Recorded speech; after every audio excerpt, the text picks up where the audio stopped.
Okay, we begin now a new section of the Gemara. So, as we discussed yesterday, we do the Gemara related to tefillin, mezuzahs, etc. But it'll be a few pages before we get there. So we can't just start off in the middle of nowhere. We're going to start from the beginning. So not the beginning of the chapter, but at least the Mishnah which precedes the discussion on tefillin and mezuzah, which comes in about a page and a half. Yeah, and you'll see why the tefillin mezuzah come up here. As often the case, the Mishnah will mention something related to its primary discussion, and then the Gemara will spin off that with a more length discussion.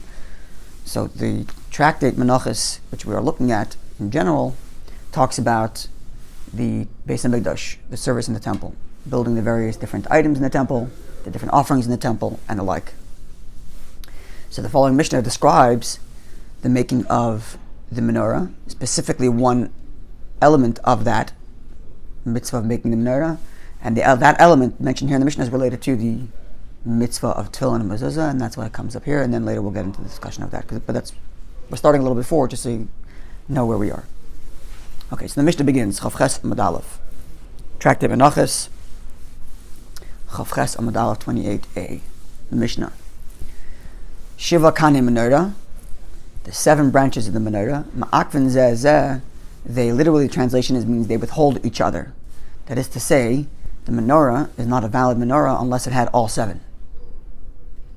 It's not as if there's 7 different mitzvahs and each time you add another branch it's another mitzvah. It's one mitzvah, and unless you have all 7, you haven't done the mitzvah at all.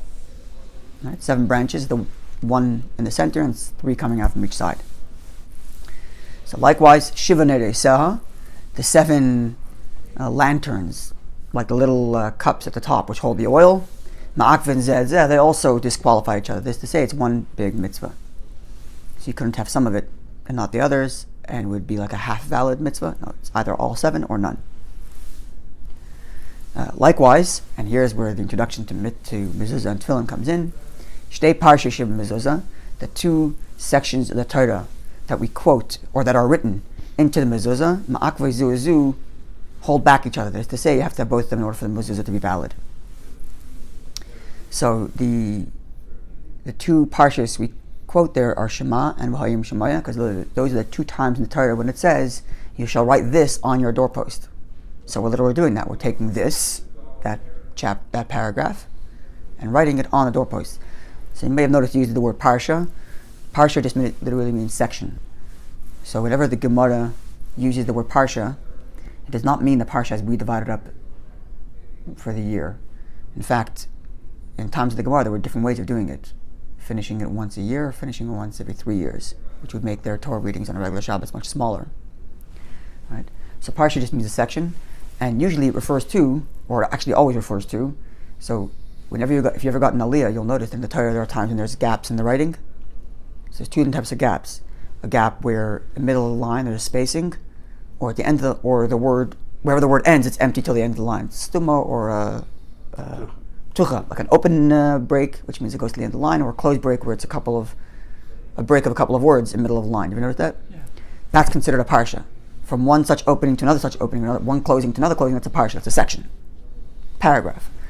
So whenever the Gemara uses the word parsha, that's what it refers to, not parsha the way we divided. So here it says 2 parshas, the 2 sections that say, and you shall write this on your doorpost, are written in the mezuzah and on your doorpost. So both the Ma'akvei Zu Zu, you need both of them for it to be a valid mezuzah. Moreover, afilu ksav echad, even one writing, that is one letter, Ma'akvan, would invalidate the whole mezuzah. The Gemara is going to get through the different verses that tell us why it has to be that way, why each letter counts. So if there's an extra letter, it's not good, or if there's both. Here it's talking about missing letters specifically, but if an extra letter would also invalidate the mezuzah. Yeah, we're going to get into all these laws. On the side, not even in the text, on the side, if there's an extra letter. I'm not 100% sure. I don't know. I think so. I don't want to say I don't know, but we're going to get into all these laws as we go on. Likewise, Dalet Parsha Shabbatfilin, the 4 parshas, the first sections of the Torah that we write inside of our tefillin, whether on 4 different scrolls in the head tefillin or on one scroll in the arm tefillin, ma'akfin zu, they hold back each other. That is to say, you need to have all 4 of them to make it a valid pair of tefillin. Again, 4 parshias, 4 sections of the Torah on which it says, you shall bind these on your arm and assign between your eyes. There are 4 times the Torah says that, and therefore we take these words, the chapters of those words, and put them on our arms and our head. So they have to have all 4 of them, otherwise no good. Likewise, afiluk sav echad ma'akvan, even one letter, one writing, one letter missing would invalidate the whole tefillin. Likewise, dalet tzitzis, the 4 fringes, ma'akve zu, invalidate each other, right? The mitzvah of tzitzis, that Torah says when you have a 4-cornered garment, you shall have tzitzis, you should have fringes tied on each corner, so you have to have all 4 to make it valid. Sharpa ason, there's all 4 strands, all 4 corners. Mitzvah achas is one mitzvah, right? So again, we should note this also. Whenever the Gemara says the word tzitzis, it means the actual strings at the corner, not the cloth that you're wearing. That would be called talis. Talis means like a cloth or a cloak or a blanket. That's what the word talis means. Tzitzis means the actual strings you put in the corner. So all 4 are one big mitzvah, and therefore you have to have all 4 in order for it to be valid. Rabbi Shmuel disagrees and says, Arba'as and Arba mitzvahs, they are 4 individual, separate mitzvahs. So each time you tie a string to another corner, you get another mitzvah. In the first view, you tied 3, it's as if you're not wearing any tzitzis. In Rabbi Shmuel's view, you'd be doing 3 mitzvahs, but you're still lacking the 4th mitzvah of the 4th corner if you only had 3 strings. Clear? 3 strings meaning 3 sets? 3 sets of, not 3 strings, 3 of those fringes that comprise a... 4. That's correct. Of 4 strings with all the knots and all the rest of it. At least the basic of what's required, which we'll also learn about later. So you have a valid mitzvah and an invalid talis. You have a valid mitzvah. An invalid talis. In Rabbi Shmuel's view, yes, you'd have 3 valid mitzvahs, but you have an invalid talis because your garment is missing the 4th one. That's a good point, yes.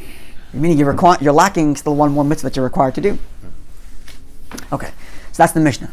So before the Gemara gets to the mezuzah and the tefillin, which is why we chose this section, the Gemara is going to do about a page and a half on the menorah itself, because that's what it opened up with. It opened up with the menorah, and that's where we are right now.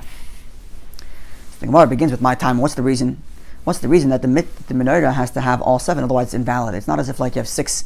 If I only had a 6-branch menorah, we don't say that you did 6 mitzvahs and you're lacking the 7th mitzvah.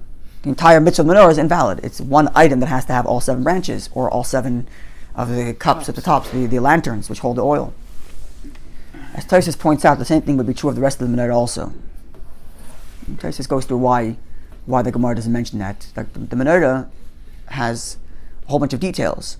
It has the knobs and the flowers and the cups. There's all kinds of details to the menorah, meaning each branch was decorated with a knob, a set of flowers. So if you're going downward, you have the cup where the lantern where the oil is. Under it would be flour. Under it would be knob, and under that would be 3 cups as decor on the branches. And likewise, the center stem also had a knob at each point where branches came out, and under it was other things. So all these details are also part of this law, that you have to have all of them, otherwise the whole menorah is invalid. But Tosfos goes through why the Mishnah leaves that out. But the point is that the menorah has to be done as one complete entity. It's not as if each detail is another mitzvah. Therefore, if you did some of the details, not the others, so you did most of the mitzvahs, you didn't do all of them. It's one big mitzvah, right? To crystallize this more, we have this in an actual example. Tefillin, at least according to common halachic understanding, the head tefillin and the arm tefillin are 2 separate mitzvahs. They're 2 separate mitzvahs. So if you only put on the head tefillin, it's not as if you didn't put on tefillin. You did one mitzvah, you lacked the other mitzvah. At least according to most authorities. So one might have thought that the same thing true of the menorah. If I have a 6-branch menorah, I did 6 mitzvahs, because each branch is another mitzvah, but I didn't do the 7th one. That's what the Mishnah is telling you. That's the wrong way to look at it. The entire menorah, in its entirety, is one mitzvah. Unless you have all details, then it's not a menorah. It's interesting though. Following? Because, yeah, it's interesting because in the morning blessings, there's a process that the order of the service, you clean 5 of the 7 cups, right? Of the menorah, and then you do something in between, and then you go back and clean the remaining 2. Yeah. It's just interesting how you do that if you're saying that it's That's with respect to the lighting of the menorah. Here we're talking about the actual building of the very menorah itself. The building of the menorah is a mitzvah in of itself. Besides for using it, there's a mitzvah to build it, to make it. Well, Sisa, you shall make it. We're talking about the mitzvah of making it. Okay. So the Gemara says, my time, what's the reason? Why does the menorah have to be in its entirety, otherwise it's invalid? So says the Gemara, Havaya Ksibu. The verse reads, with respect to the menorah, and so it shall be. So when it has a whole bunch of descriptions, and it says, and so it shall be, the implication is that it has to be like this, otherwise it's invalid. Because it says, and so it shall be. And as we're going to learn, the same thing is true of all these other mitzvahs that we mentioned. The tzitzis, the tefillah, mezuzah, there's all the verse uses the word, and so it shall be. That is to say that all of these things I told you, so it shall be as one entity. So whenever the verse employs that, it's telling you that all the details make up one mitzvah. Clear? Okay. Tanu Rabbanan. Our sages taught. So the Gemara now quotes a Mishnaic age text, but not from the actual Mishnah, which is often is the case, is an elaboration on the Mishnah itself. Right? The Mishnah, as we learned here many times, is edited and pared down to the essentials by Rabbi Hanasi. So the Gemara will often take texts that were written at the same time that didn't make it to the final cut of the Mishnah, and those texts serve as elaboration on our very Mishnah. So this text is one such text which elaborates on the issue of making the menorah and how we know it has to be made of one piece, or every detail has to be there in order for it to be a valid menorah. Tanu Rabbanan, our sages taught menorah. The menorah haisaba mina asis mina zav. It came from asis means like the made. That is to say, it was carved out of one piece. So all the details of the menorah are always there. I just have to carve them out. Meaning it's not a bunch of pieces I took together and welded them together. That would make the menorah invalid. It has to be one solid block, and then you chisel it out, carve it out. Like the ice menorah at the Hanukkah. Like an ice menorah, yes. It would be quite difficult to try to melt an ice menorah into each other. That would be quite a feat. An icy comet that was. Yeah. So Bob and Ashes, it came from the made. It comes from one block, which I carve out the details of the menorah. Umin hazav, and it comes from made of gold. That's the way the menorah was made. Now, in future time, asa minagrutois. If later at some point they had to remake the menorah, second temple, or some other time, if we made it minagrutois from scraps, that is to say, took pieces of metal and welded them together, so it's invalid. It has to be made of one solid block. It's quite a feat, especially since all the details the menorah has I just described to you, the flowers, the knobs, and these cups. It would be quite a feat to chisel out of one block such a detailed. So you're a real sculptor, and an artist. Put it in a mold and just pour the gold. No. Pour the gold. Yeah, No, that'd the be chisel. the simplest way. You can't do that. No. Wow. So it's quite. Imagine if something breaks off, you gotta restart everything. It's a real artistic feat. So, but the Gemara continues. So, asam minagrutois, if you made it of scraps, you made it of different pieces of metal and you welded them together, so it would be invalid. But mishar mini mataches, if you made it of other such metals, any other metal, sheda would be a valid menorah. They had welding. Welding? If you wanted to weld. Sure, I imagine they had welding. I guess with some high heat. I guess. If they had glass, they had higher heat, right? Right. Yeah, furnaces, heat furnaces. Yeah, they would have had welding. Jewelry with soldering for Yeah. centuries. Yeah. Yeah, the coins and everything. They used to make coins. I don't know when it started, but clearly it started a long time ago. Be able to make jewelry. Yeah. Okay. So there's an interesting distinction here, and this is what the Gemara is going to address now. On the one hand, we say, right, the verse says that it has to be made out of one solid block, and it also says it has to be made out of gold. And yet, with respect to the solid block, that remains an eternal law, that the menorah has to always be made out of a solid block. If you made it out of pieces of metal that were welded together, invalid. But somehow, even though the verse says make it out of gold, somehow that law is not to be taken at face value, and it could be done with other metals. Why the distinction? And that's what the Gemara is going to ask about right now. Ma'ishna, why are we making this distinction? Minagrotais, if you made it from pieces of metal that you welded together, so it's invalid. Why are you saying that? Why are you telling me it's invalid? Says the Gemara. Because the verse read miksha. It says miksha means like to draw it out, to draw, like to pull it out. That is, you're pulling it out of one piece, That's the verse's way of saying that you have to chisel it and carve it out of one piece. And then the verse says, v'havoya, and so it shall be, implying that it has to be carved out of one piece. Okay, I understand that. So that's what you're saying. If you welded it from other pieces, invalid. But shamin matachos, if you made it from other metals, you're telling me it's valid. Nami zahav, the verse also says, make it out of gold. V'havoya, and so it shall be. Amar Kra, the verse says, v'havoya, and so it shall be. So the same it shall be is said with respect to chiseling it out of one piece, and it's so it shall be with respect to gold. So why is it when it comes to the chiseling, you're telling me that that remains eternal law? You can never make it out of welded pieces together. But when it comes to the gold, even though the verse says gold, and so it shall be, we tell you if you make it out of different metal, it's okay. Why the distinction? Yeah. Make it out of a different metal. It has to be from one piece of that metal as well, or. So it seems, at the moment at least. We'll see. We'll learn more details later, but so it seems at the moment. Okay. So the Gemara tells us like this: Amar Kra, there's another word in the verse which opens up for getting it done beyond the specifications of the verse. Namely, the verse says, "Te'asa you shall make it." So this verse, "Te'asa you shall make it," did not have to be there. Because once you're telling me that this is the way you shall make the menorah and you shall chisel it out, I know you have to chisel it out. But then when the verse adds this word te'asa and you shall make it, it's implying that there is a making that you can get done beyond that which I just told you.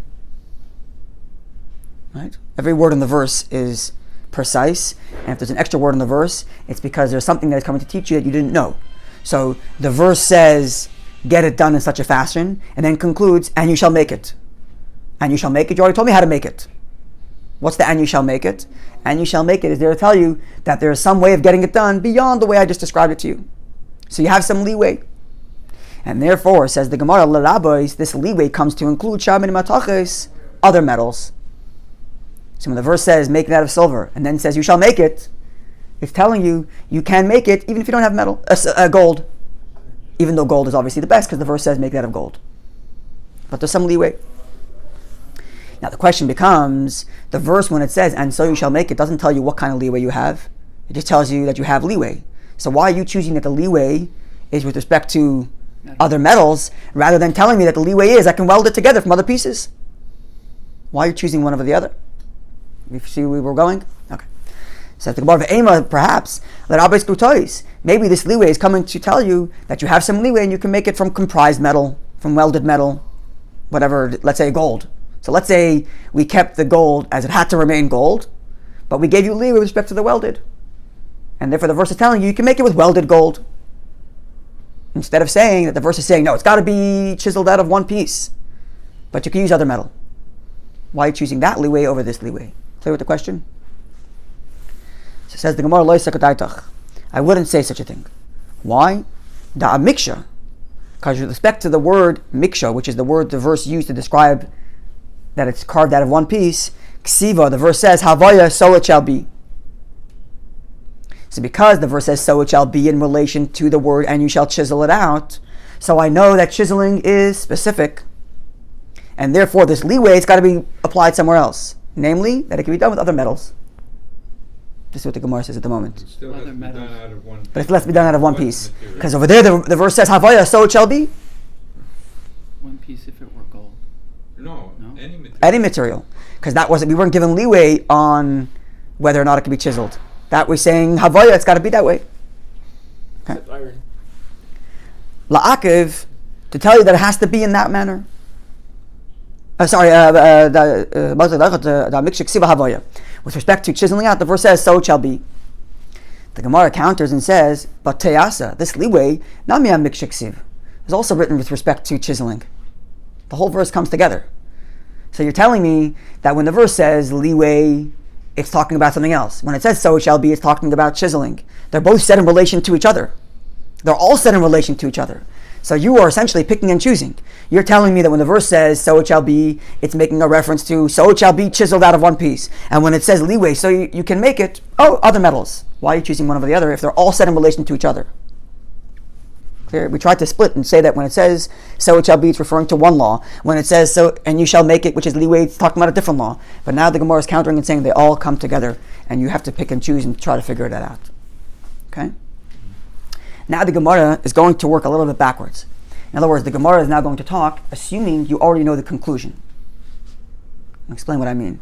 The Gemara is about to tell us that the reason why we come to this conclusion, that with respect to chiseling out of one block, that law remains permanent, and with respect to the metal, you have some leeway, is because we already have from the verse elsewhere a law derived with respect to other metals. And because I have a law derived from the verses elsewhere with respect to other metals, therefore I have to say that the verse gives me leeway to other metals, based on the fact that elsewhere there's a law with respect to other metals. We clear? So the Gemara is going to open up with telling you this fact without telling you what the law you're deriving for other metals yet is. And then the Gemara is going to tell you what the laws are. You're following? So it's going to tell you first its conclusion and then tell you how it got to the conclusion. So just so you don't get confused. So how so? It says the Gemara like this. Hi Mai, what are we left with? I amris bishlema. If we are going to stick with our conclusion, we left over now? what did I miss? Yeah. Sorry, miksha. Oh, sorry, yeah, I missed a line here. The Gemara says miksha la'akev. That twice the verse says, the Gemara suggests that the reason why it's this idea of chiseling out of one piece is more permanent because the verse says it twice, and therefore la'akev has come to tell you that it has to be that way. But the Gemara counters zahav nami la'akev. It also says the word gold twice. So there's an equality between gold and chiseling in the way it's presented in the verse, and therefore they both seemingly have to be permanently such and no leeway. But we do have one verse that says teyasa with a leeway, so where do I apply that leeway? And that's what the Gemara is about to do now. So hi mai, what are we left with? I amris b'shlema. If we were to say, as we've been saying till now, that minagotois psula, that if I used if I welded it together from different pieces, psula, it's invalid, and it has to be chiseled out of one piece of metal. But mishar min metaches, but I have leeway to use other metals other than gold, ksheda remains valid. Hainu zav, miksha drasha. Then the derivation that I'm going to teach you later has been substantiated, because I have leeway with other metals. But if you're going to do the reverse, if you're going to tell me that welding it together is permissible, but other metals, psula is invalid, then zav, miksha, my drashas pay, then the words gold and the words chisel are not open for derivation, which I need later. We clear? So the way in which in other words, we can choose where we want to apply the leeway. Either apply it to the word gold, and therefore I'm allowed to use other metals, or apply it to the word chisel, and therefore I'm allowed to weld it together. Right? I can choose where I put that leeway. And the Gemara is telling me that the reason why we're choosing to put that leeway with respect to other metals is because elsewhere I have such a derivation. And if I chose the reverse, I would be stuck without that derivation. Now, what is that derivation? And this is where we're going to conclude. We'll conclude with this derivation, and we'll get into more details later. Clear? Yeah. Okay, it's a little bit twisting, but we're getting there. So, my drasha, what's the derivation that you're talking about?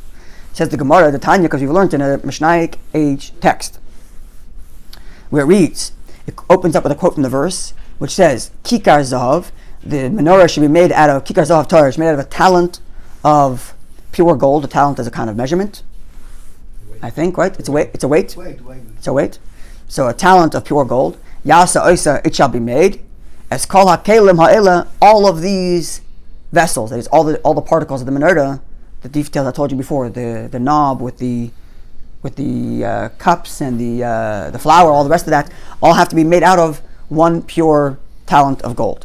So we don't have the height or the we do have the height, not here, not in these verses, but we do have the height. So it says the Gemara.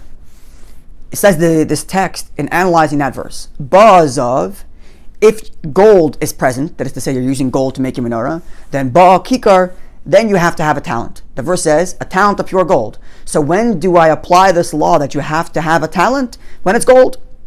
Eine ba'azav. If I don't have gold, then eine ba kikar, then I don't need to have a talent. So here's an implication already. From this verse is a derivation that you can use other metals. Yeah, you don't have a talent. That's right. Because if you don't have gold, you don't need a talent. So there's already an implication from the verse elsewhere. There's a derivation elsewhere that metals are other metals are allowed. Therefore, I'm going to take the leeway given to me in the other verse, which says, "And you shall make it," and I'm going to apply it to other metals, and that way I can substantiate all my derivations. Whereas if I use that leeway for something else, then what am I going to do with this verse here and this derivation? If I use the leeway to tell me that I can weld it together, but I can't use other metals, then this whole verse doesn't allow me for any derivation, and that's what the Gemara chose. This one. Okay, so having introduced that, the Gemara is now going to launch into more analyzation of this specific derivation that we just raised, and that will do, God willing, tomorrow.